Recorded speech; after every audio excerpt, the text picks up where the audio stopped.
Hello' everyone, welcome to the channel. সকলোকে স্বাগতম জনাইছোঁ। মই অৰবিন্দ বৰা। আমি আজি এইটো ভিডিঅ'ত লুচেণ্টৰ যিখন জিকে বুক আছে সেই কিতাপখনৰ বিষয়ে কথা পাতিম। কেনেকৈ পঢ়িব লাগে, কেনেকৈ আমি 20-25 দিনৰ ভিতৰত গোটেই কিতাপখন পঢ়ি কমপ্লিট কৰিব পাৰোঁ সেই বিষয়ে পাতিম। আৰু যদি লুচেণ্টৰ বুকখন আপুনি পঢ়ি কমপ্লিট কৰিব পাৰে তেতিয়াহ'লে এইটো এটা আপোনাৰ কাৰণে ডাঙৰ এচিভমেণ্ট, কাৰণ জিকেৰ এনেকুৱা বস্তু নাই যিটো লুচেণ্টৰ বুকখনত দিয়া হোৱা নাই। অলমষ্ট সকলো বস্তু আমি ইণ্ডিয়া বা ৱৰ্ল্ডৰ যদি কওঁ গোটেইখিনি বস্তু তাতে দিয়া আছে। এই বিষয়ে আমি কথা পাতিম গোটেই ভিডিঅ'টোত। মই কেনেকৈ পঢ়িব লাগে বা কোনখিনি লুচেণ্ট কিতাপখনৰ ভিতৰত কোনখিনি বস্তু পঢ়িব নালাগে, দৰকাৰ নাই একেবাৰে স্কিপ কৰি যাব লাগে, মই কৈ দিম। কমাই দিম 400-450 পেজ মাত্ৰ পঢ়িব লগা আছে, তাত বহুত বেছি নাই। সেইখিনি কেনেকৈ আমি ডে ৱাইজত ভগালে, প্ৰথম দিনাখন কিমান পঢ়িম, নেক্সট দিনাখন কিমান পঢ়িম, এনেকৈ পঢ়ি গ'লে কেনেকৈ 20-22 দিনত গোটেইখিনি শেষ হৈ যাব, মই এটা প্ৰপাৰ প্লেনিং আৰু ষ্ট্ৰেটেজি বনাই দিম, যিটোৰ জৰিয়তে আপোনালোকে এতিয়া যদি পঢ়া ষ্টাৰ্ট কৰে, 1 তাৰিখৰ পৰা যদি পঢ়া ষ্টাৰ্ট কৰে, 20 জুনৰ ভিতৰত গোটেই লুচেণ্ট জিকে যিখন ইমান ডাঙৰ কিতাপ আছে গোটেইখন পঢ়ি শেষ হৈ যাব। আৰু ৰিভিজন কৰিব পৰাকৈ মই ক'ম কেনেকৈ হাইলাইট কৰিব লাগে, কেনেকৈ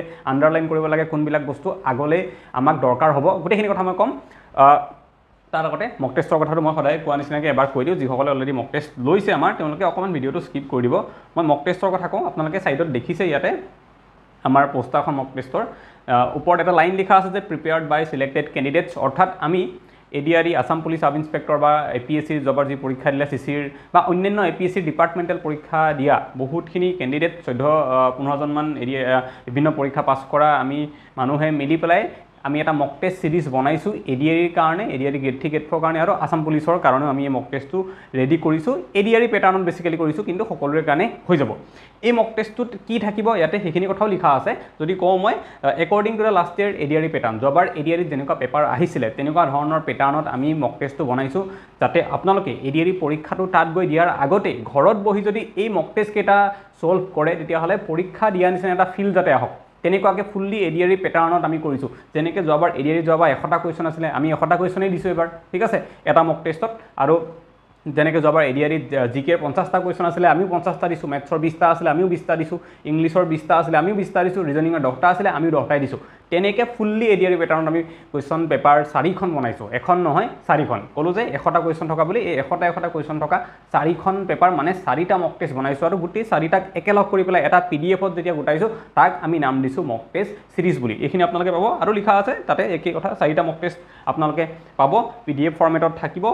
আৰু ADREত বা অন্যান্য পৰীক্ষাত আহিব লগা যিমান টপিক আছে সকলোখিনি টপিকেই আমি ইয়াতে ইনক্লুড কৰিব চেষ্টা কৰিছোঁ এই কুৱেশ্যনবিলাকৰ ভিতৰত। মেথছৰ, ৰিজনিঙৰ হওক, জিকে, ইংলিছৰ যিমানবোৰ টপিক আছে বেলেগ বেলেগ চব টপিকৰ পৰাই কুৱেশ্যন দিবলৈ আমি চেষ্টা কৰিছোঁ, যাতে কোনোবা এটা টপিক যদি আপোনাৰ পঢ়িব ৰৈ গৈছিলে, এই মক টেষ্ট দিলে যদি কুৱেশ্যনটো নোৱাৰে তেতিয়া আপুনি গম পাব যে আচ্ছা এই টপিকটো মোৰ পঢ়া হোৱা নাই। সেইকাৰণে আমি সিমান এটা ব্ৰডাৰ লেভেলত বনাবলৈ চেষ্টা কৰিছোঁ। আৰু যদি এই 4টা মক টেষ্ট আপুনি দিয়ে তেতিয়াই আপুনি ইয়াৰ পৰাই 400+ MCQ ছল্ভ কৰা হৈ যাব, গোটেইখিনি মেথছ, জিকে, ইংলিছ, ৰিজনিং মিলাই পেলাই। যদি আপোনালোকে মক টেষ্টটো ল'ব বিচাৰিছে তেতিয়াহ'লে ইয়াতে স্কেনাৰ দিয়া আছে, এইটো স্কেনাৰ স্কেন কৰি পেলাই আপোনালোকে 99 ৰুপিজ যদি পে' কৰে, আৰু তলত যিটো নাম্বাৰ দেখা পাইছে এই নাম্বাৰটোত হোৱাটছএপত যদি আপোনালোকে পে'মেণ্টৰ স্ক্ৰীণশ্বটটো পঠাই দিয়ে, আপোনালোকে তেতিয়াহ'লে মক টেষ্টকেইটা হোৱাটছএপৰ জৰিয়তে পাই যাব। আমাৰ টীমৰ ফালৰ পৰা হোৱাটছএপৰ জৰিয়তে মক টেষ্টকেইটা পঠাই দিয়া হ'ব।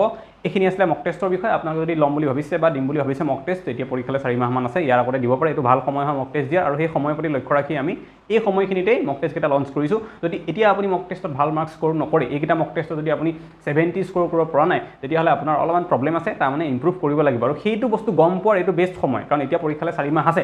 পৰীক্ষাৰ এমাহৰ আগত যদি গৈ পেলাই গম পায়গৈ যে মোৰ 70 পোৱা নাই, তেতিয়াহ'লে আপুনি তেতিয়া একো কৰিব নোৱাৰিব, আপোনাৰ হাতত একো নাথাকিব। কিন্তু এতিয়া সময় আছে, এবাৰ দি চাই লওক 2-3টা মক টেষ্ট, এটলিষ্ট 4টাৰ ভিতৰত 2টা বা 3টা দি চাওক।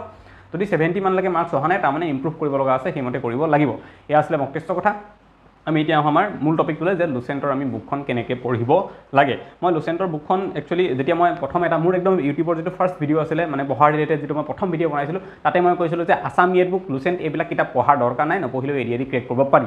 আৰু সেইটো সঁচা কথা, মই আজিও সেইটো কওঁ, নপঢ়াকৈ আছাম ইয়েৰ বুক নপঢ়াকৈ লুচেণ্ট নপঢ়াকৈ পাৰি, বিকজ তাৰ উদাহৰণ মই। আৰু ADRE বুলিয়ে নহয়, আছাম পুলিচৰ পৰীক্ষা মই ক্ৰেক কৰিলোঁ, DSSৰ পৰীক্ষা ক্ৰেক কৰিলোঁ মই, APSC প্ৰিলিমছ দুবাৰকৈ মোৰ ক্লিয়াৰ হ'ল, আৰু ADREটো মই কৈ পেলাই চাকৰি কৰি আছোঁ জুনিয়ৰ এছিষ্টেণ্ট হিচাপে। এতিয়া মই কোনো পৰীক্ষাত আছাম ইয়েৰ বুক আৰু লুচেণ্ট পঢ়া নাই, আজিলৈকে নাই পঢ়া, কিন্তু ক্লিয়াৰ হৈছে। তাৰমানে মই এতিয়াও এইটো কথা কওঁ যে লুচেণ্ট নপঢ়াকৈ হৈ যায়, যদি চিলেবাছখন আপুনি উলিয়াই লয়, আৰু চিলেবাছৰ প্ৰতিটো টপিক আপুনি ইণ্টাৰনেটত চাৰ্চ কৰি বা বেলেগ কিতাপত উলিয়াই পেলাই বা বিভিন্ন ধৰণে যদি এটা নোট বনাই লয়, মই সেইটো ওপৰত বিশ্বাস কৰিছিলোঁ। চব টপিকবিলাক মই চিলেবাছ চাই লওঁ, আৰু যিমান টপিক আছে চবৰে মই নোট বনাই লওঁ, সেয়া লাগিলে অনলাইন নোটছ হওক বা মোৰ হাতে লিখা হওক, মই মিলাই লওঁ, তাৰপিছত তাৰ পৰা মই ৰিভিজন কৰি থাকোঁ, তেনেকৈ মোৰ পৰীক্ষাবিলাক ক্লিয়াৰ হৈছে। কিন্তু লুচেণ্টৰ কিতাপখন কি হয়, এটা ওৱান ষ্টপ সলিউশ্যন হ'ব পাৰে জিকেৰ কাৰণে, তাতে গোটেইখিনি বস্তু দিয়া আছে, জিকে যে এখন কিতাপৰ ভিতৰতে গোটেইবিলাক দিয়া আছে। কিন্তু গোটেইবিলাক দিয়া আছে মানে এনেকুৱা নহয় যে আমি তাৰ প্ৰতিটো বস্তুৱে পঢ়ি থাকিব লাগিব, আমি জানিব লাগিব। মই সেইটোৱে কওঁ, মোৰ চেনেলত গোটেই ভিডিঅ'বিলাক তেনেকুৱাই থাকে মেক্সিমাম, যে ষ্ট্ৰেটেজি কেনেকৈ পঢ়িব লাগে, কোনটো এৰিব লাগে, কোনটো ধৰিব লাগে, কোনটো কম ইম্পৰ্টেণ্ট, কোনটো বেছি ইম্পৰ্টেণ্ট, ক'ত সময় বেছিকৈ দিব লাগে, ক'ত সময় কম দিব লাগে, এইবিলাক প্লেনিংটোৱেতো ইম্পৰ্টেণ্ট। পঢ়া 50% আৰু এই প্লেনিংবিলাক 50%, তেতিয়া গৈ পেলাই এটা এক্সামৰ কাৰণে প্ৰিপেৰেশ্যন কৰা বুলি কয়। গতিকে লুচেণ্টৰ বুকখনৰ ক্ষেত্ৰতো মই যিমানখিনি চালোঁ তেনেকুৱাই, মোৰ লগত হাৰ্ড কপি নাই সেই বুকখনৰ, PDF আছে, PDFটো মই ডাউনলোড কৰি পেলাই চাইছিলোঁ।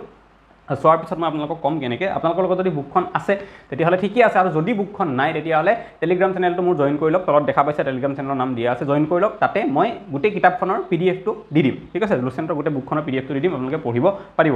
এতিয়া মই কৈ আছোঁ যে লুচেণ্টৰ বুকখনত কি আছে। প্ৰথম যদি চাই আপোনালোকে তেতিয়াহ'লে ইণ্ডিয়ান হিষ্ট্ৰী আছে ইয়াতে, ঠিক আছে। ইণ্ডিয়ান হিষ্ট্ৰী আমি গোটেইখিনি পঢ়িব লাগিব, ইয়াৰ পৰা পেজ নম্বৰ 1 পৰা 126লৈকে ইণ্ডিয়ান হিষ্ট্ৰীখিনি আছে, গোটেইখিনি আমি পঢ়িব লাগিব। তাৰপিছত আছে ৱৰ্ল্ড হিষ্ট্ৰী। এতিয়া যোনে গম নাপায় সি যদি ৱৰ্ল্ড হিষ্ট্ৰী পঢ়ি থাকে, ইমানখিনি আছে, 127 পৰা 156 পেজ, মানে 130 পেজতকৈও বেছি তাতে ৱৰ্ল্ড হিষ্ট্ৰী দিয়া আছে। এইখিনি আমাক দৰকাৰ আছেনে? কোনো কাৰণত দৰকাৰ নাই, পঢ়িব নালাগে, টোটেলি আপোনালোকে নপঢ়িব। ৱৰ্ল্ড হিষ্ট্ৰী যিটো পাৰ্ট আছে নপঢ়িব আপোনালোকে লুচেণ্টৰ যিখন কিতাপ আছে, ঠিক আছে। তাৰপিছত জিঅ'গ্ৰাফী আছে, আৰু জিঅ'গ্ৰাফীত গোটেইখিনি আছে, গোটেইখিনি মানে আমাৰ ইণ্ডিয়া আছে আৰু ৱৰ্ল্ড জিঅ'গ্ৰাফীৰো আছে, গোটেইখিনি চ'লাৰ ছিষ্টেম, এই গোটেইবিলাক কথা আছে, আপোনালোকে সেইখিনি পঢ়িব লাগিব। তাৰপিছত আছে কেমেষ্ট্ৰি। কেমেষ্ট্ৰিত মই চালোঁ তন্নকৈ এটা টপিক, ইমান পৰীক্ষাত কুৱেশ্যন নাহে, গতিকে কেমেষ্ট্ৰি আপোনালোকে কি কৰিব পাৰে, স্কিপ কৰিব পাৰে, কেমেষ্ট্ৰিখিনি পঢ়িব নালাগে। যদি কেমেষ্ট্ৰিৰ কিবা টপিক থাকেও, পেৰিয়ডিক টেবুল হওক বা অন্যান্য কিবা টপিক, মেটালাৰ্জি ৰিলেটেড, আমি সেইখিনি ষ্টেটিক জিকেৰ জৰিয়তে কমপ্লিট কৰাই দিম। মইতো ষ্টেটিক জিকে ক্লাছ কৰি আছোঁ, গতিকে লুচেণ্টৰ পৰা কেমেষ্ট্ৰি পঢ়িব নালাগে, ঠিক আছে। দেন আছে বায়'লজি। বায়'লজিখিনি পঢ়িব লগা আছে, অলপ চাই ভিতৰৰ পৰা পঢ়িলেই হ'ব, ইমান কথা নাই, পঢ়িব লগা কিন্তু আছে।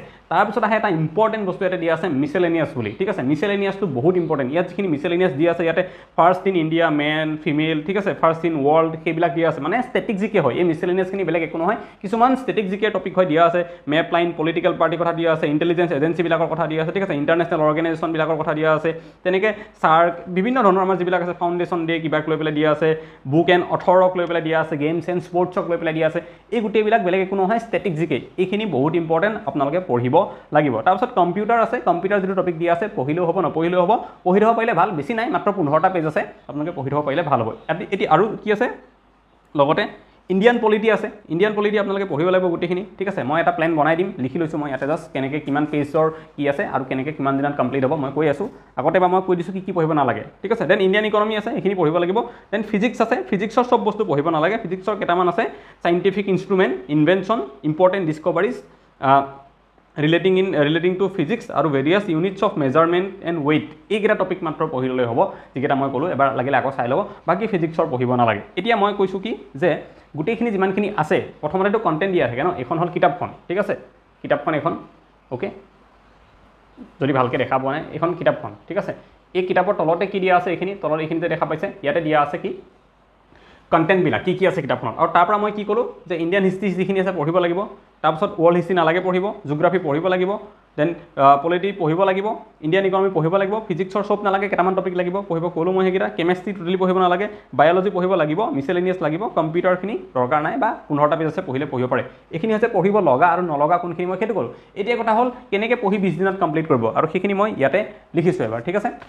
ইয়াতে এবাৰ লিখা আছে, মই কৈ দিছোঁ। তেনেকৈ ইণ্ডিয়ান হিষ্ট্ৰী, ঠিক আছে, আমি ইয়াতে মই লিখা আছে এইখিনি, ইণ্ডিয়ান হিষ্ট্ৰী ক'ত কিমান কি আছে, অ'কে, ইয়াতে যদি দেখা পাইছে এবাৰ। ইণ্ডিয়ান হিষ্ট্ৰীত 120টা পেজ আছে, বেছি নাই, ঠিক আছে। জিঅ'গ্ৰাফী গোটেই লৈ পেলাই, ইণ্ডিয়া ৱৰ্ল্ড চব লৈ পেলাই মাত্ৰ 80টা পেজ আছে। ইণ্ডিয়ান পলিটি 80টা পেজ আছে। ইণ্ডিয়ান ইকনমি 40টা পেজ, মানে হাৰ্ডলি 80টামান আছে, কিন্তু গোটেইখিনি পঢ়িব নালাগে, আধামান পঢ়িলে হৈ যাব। 40টা পেজ আছে। বায়'লজি 50টামান পেজ আছে। মিছেলেনিয়াছত 70টামান, যিখিনি মিছেলেনিয়াছ মানে ষ্টেটিক জিকে নিচিনা টপিক আছে সেইখিনি। দেন কম্পিউটাৰ 15টা পেজ আছে হাৰ্ডলি।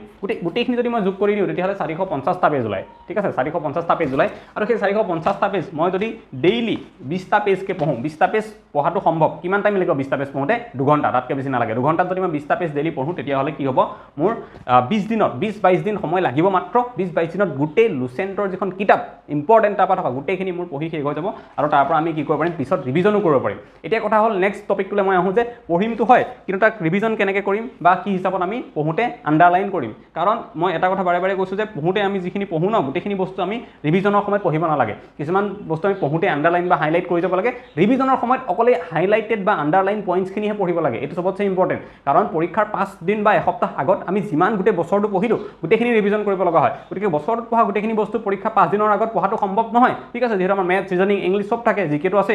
গতিকে আণ্ডাৰলাইন হাইলাইট কৰি যাব লাগে কেনেকৈ কৰিব লাগে মই এটা দেখাই দিছোঁ এটা ৰেণ্ডম এক্সাম্পল লৈছোঁ মই ইয়াতে দিয়া আছে আটলাণ্টিক অ'চনৰ বিষয়ে আছিলে ইণ্ডিয়ান জিঅ'গ্ৰাফী যেতিয়া মই চাই আছিলোঁ তাতে দেখিলোঁ আটলাণ্টিক অ'চনৰ বিষয়ে অকণ আছে মই ইয়াতে দেখাই দিছোঁ স্ক্ৰীণখনত আপোনালোকে ইয়াতে দেখা পাইছে প্ৰথম যিখিনি আছে ন আটলাণ্টিক অ'চনৰ এৰিয়া কিমান হয় ছেকেণ্ড লাৰ্জেষ্ট অ'চন এইবিলাক আমাক দৰকাৰ নাই পৰীক্ষাত নাহে সেইবিলাক ঠিক আছে name derive from Atlas A Titan giant in Greek mythology সেইবিলাক নাহে দৰকাৰ নাই তাৰপিছত মই য'ত হাইলাইট কৰা আছে ব্লু কালাৰেৰে সেইখিনি জেগা আহিব ঠিক আছে যে লংগেষ্ট কষ্ট লাইন আটাইতকৈ দীঘল কষ্ট লাইন যদি কোনোবা এখন মহাসাগৰে শ্বেয়াৰ কৰে সেইখন হৈছে কি আটলাণ্টিক মহাসাগৰ এইটো ইম্পৰ্টেণ্ট ফেক্ট পৰীক্ষাত আহিব পাৰে তাৰপিছত পিছে biggest ocean for trade and commerce আমাৰ যিবিলাক ট্ৰেড হয় পৃথিৱীত বিভিন্ন দেশৰ মাজত মেক্সিমাম কি হয় পানীৰ ওপৰেদি চিপত হয় জাহাজত হয় আৰু সেইটো কাৰণে আটাইতকৈ বিজি হৈ থকা মহাসাগৰখন হৈছে কি আটলাণ্টিক মহাসাগৰ সেইটো ইম্পৰ্টেণ্ট ফেক্ট তাৰপিছত দিছে ইয়াতে এটা শুদ্ধ চিন দি পেলাই দিয়া আছে গণ্ডৱানা লেণ্ড বুলি তাতে মাৰ্ক কৰা আছে ইয়াতে আছে যে গণ্ডৱানা লেণ্ডৰ পাৰ্ট হয় আটলাণ্টিক মহাসাগৰ কিন্তু এই ফেক্টটো ইম্পৰ্টেণ্ট নহয় আমি কেনেকৈ গম পাওঁ যে ইণ্ডিয়া যেতিয়া আমি কণ্টিনেণ্টেল ড্ৰিফ্ট থিয়ৰী জিঅ'গ্ৰাফীত যোনে পঢ়িছে মোৰ ছ'চিয়েল ছায়েন্সৰ কোৰ্চত মই পঢ়াইছোঁ বা যোনে ডেপ্থত জিঅ'গ্ৰাফী পঢ়িছে সেই গম পায় কণ্টিনেণ্টেল ড্ৰিফ্ট থিয়ৰী বুলি এটা বস্তু আছে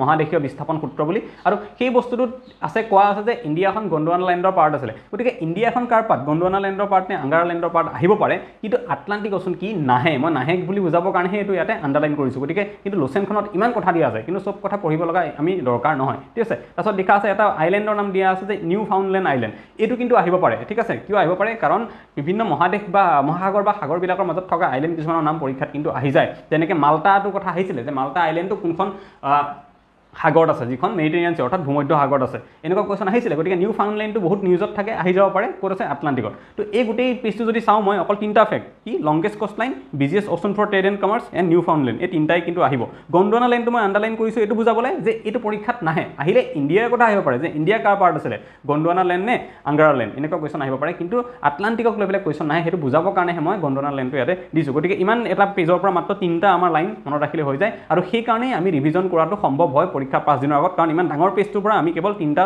পইণ্টহে ওলাইছোঁ যিকেইটা পৰীক্ষাত আহে এতিয়া কথা হ'ল আপুনি কেনেকৈ গম পাব যে কোনটো ইম্পৰ্টেণ্ট নহয় বা মই কেনেকৈ গম পাইছোঁ গম পোৱাৰ উপায় এটাই কি সেইটো যে আমি প্ৰিভিয়াছ ইয়েৰ পেপাৰ চাব লাগিব যিমান বেছি প্ৰিভিয়াছ ইয়েৰ পেপাৰ চাম আমি ইমানে আইডিয়া পাম যে কোনবিলাক প্ৰশ্ন অহাৰ চান্স থাকে কোনবোৰ নাহে কোনবোৰ একেবাৰে অহা কোনো আশাই নাই মানে সেইবিলাক কথা আমি গম পাম যিমানেই এইটো এক্সপিৰিয়েঞ্চৰ লগত আহে যিমানেই আমি প্ৰিভিয়াছ ইয়েৰ পেপাৰ চাম এনালাইজ কৰিম মই অলৰেডি সিদিনাখন এটা ভিডিঅ' দিছোঁ PYQ কেনেকৈ এনালাইজ কৰে বুলি তো তেনেকৈ চালে আমি গম পাম আপুনি লাষ্ট মোৰ এই আগৰ ভিডিঅ'টো চালে গম পাই যাব কেনেকৈ PYQ এনালাইজ কৰিব লাগে ঠিক আছে তো এইখিনি আছিলে কথা কেনেকৈ লোচেন পঢ়িব লাগে গোটেইখিনি PDF টো মই টেলিগ্ৰামত দি দিম এবাৰ জইন কৰি ল'ব সকলোৱে এগেইন কৈছোঁ মক টেষ্ট যদি ল'ব বিচাৰে তেতিয়াহ'লে নাম্বাৰটো এইটো দিয়া আছে আপোনালোকে ইয়াতে এবাৰ মোক মেছেজ কৰিব পাৰে আৰু যদি ADR কাৰণে পঢ়ি আছে তেতিয়াহ'লে যদি এটা কোৰ্চ ল'ব বিচাৰিছে তেতিয়াহ'লে আপোনালোকে ষ্টাডি ইনচাইটৰ কোৰ্চটো ল'ব পাৰে সদায় মই কওঁ আজিও কৈছোঁ কিন্তু আজি বিশেষ কথাটো হ'ল যে কোৰ্চটোত 400 অফাৰ দিয়া আছে 1500 টকাৰ কোৰ্চটো 1100 টকাত মাত্ৰ দি থকা হৈছে সেই কোৰ্চটোত আপোনালোকে কি পাব কি নাপাব সকলোখিনি যদি জানিব বিচাৰে মোক এটা মেছেজ দিলে হ'ল এইটো নাম্বাৰ দিয়াই আছে ইয়াত এটা মেছেজ দিব মই সকলোখিনি কথা আপোনালোকক বুজাই দিম জিকে কাৰণে ক'লোঁ মই